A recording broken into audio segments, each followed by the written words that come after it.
Welcome to my next YouTube video.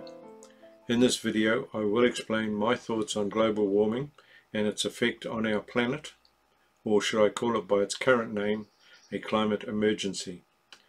First, I am not a climate change denier. There has been and there always will be climate change. However, there is not a climate emergency. I'm not a scientist, but I am able to read and examine evidence and come to my own conclusions. Something I wish the rather compliant press would do, instead of just following the very left-leaning IPCC. Climate change, as it is now called, and why is that? Is it because the globe has not warmed at all in the last 15 to 20 years? And might I add, there has been a significant increase in CO2 in the atmosphere in that time. First, the politics. And where did all this begin? From my readings, it began in earnest in Rome. There was in the 60s a meeting of think tanks and pseudo-government agencies in Rome to discuss the setting up of a global government. This because they believed that the world was overpopulated and severe restrictions were needed to control population numbers. It would have been and is still intended to be set up on socialist lines, a disaster in itself. The rich elites protecting themselves, and to hell with the plebs, or you and me. A false premise being controlled by false science. However, the participants realized that no such government would be accepted by the world's population without there being some real need for it. That in turn requires a worldwide cataclysmic event to trigger the need. What was chosen was global warming, and it being caused by man-induced CO2 emissions. With this scam, it was intended to limit the development of third world countries and restrict the economies of the first world. It was clear that the globe had warmed up since World War II, but what was the real reason for this? The participants in Rome chose CO2. This was because it could be shown that man is responsible for some of the emissions, and by implication that man is responsible for the warming that has occurred. My hat goes off to the proponents of this scam. They have been even more successful than their wildest dreams would have considered possible. This success must be largely attributed to a compliant press who are not doing their jobs and investigating the claims, but spouting off the party line that man is responsible and man must reduce his carbon emissions to save the planet. The second major contributor to the success of the scam is the left-wing governments that have embraced the line to help them fulfill their socialist agendas. I believe that it was one of our leading Green MPs that stated that man must do all he could to control the climate. Who do they think they are? God?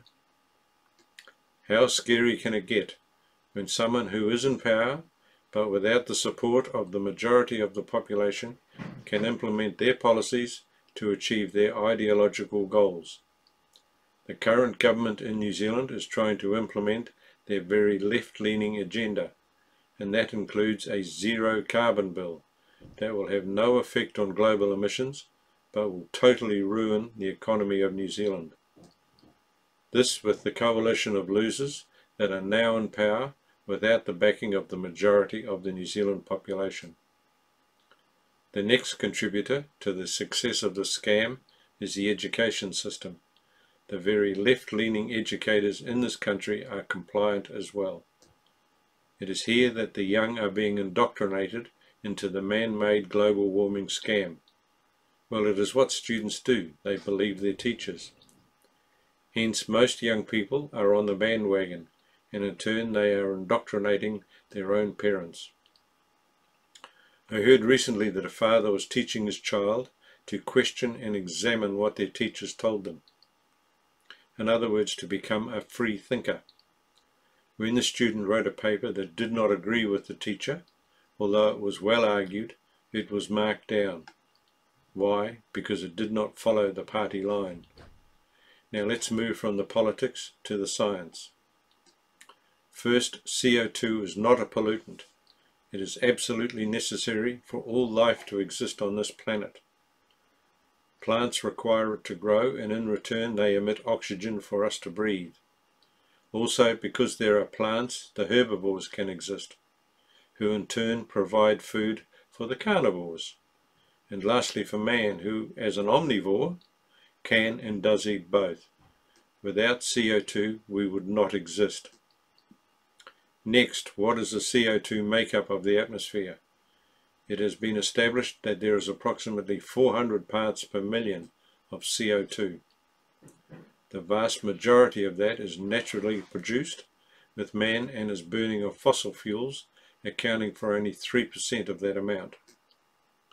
And with CO2 at 400 parts per million, or 0.04% of the atmosphere, that makes man's contribution minuscule. Let's do the maths. 3% of 0.04% makes a result 0.0012%. If my mathematics is correct, it is in anybody's language a minuscule amount. As a comparison, it would be like putting a cup of hot water into a cold bath and being able to measure the rise in temperature. Surely the laws of physics would show that that scenario cannot in fact happen. Now, one of the claims by the proponents of man-made global warming is that the world's production of CO2 is in some sort of balance, and that man is upsetting that balance. Even if true, the globe is in a CO2 drought at present. The average amount of CO2 in the atmosphere over the previous millennia has been around 1200 parts per million. The globe existed just fine with those levels, so what is the problem? Also, it has been hotter with less CO2 and colder with more. If the CO2 level drops to 150 parts per million, plants will die. Plants have developed to grow best with levels around 1200 parts per million.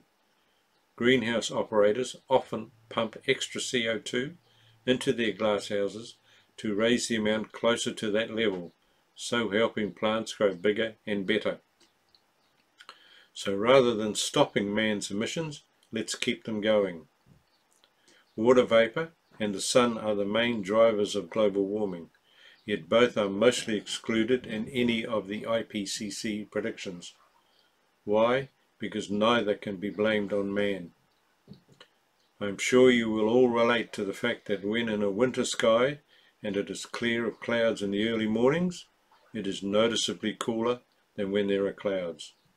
Clouds are a manifestation of water vapor. Back to politics.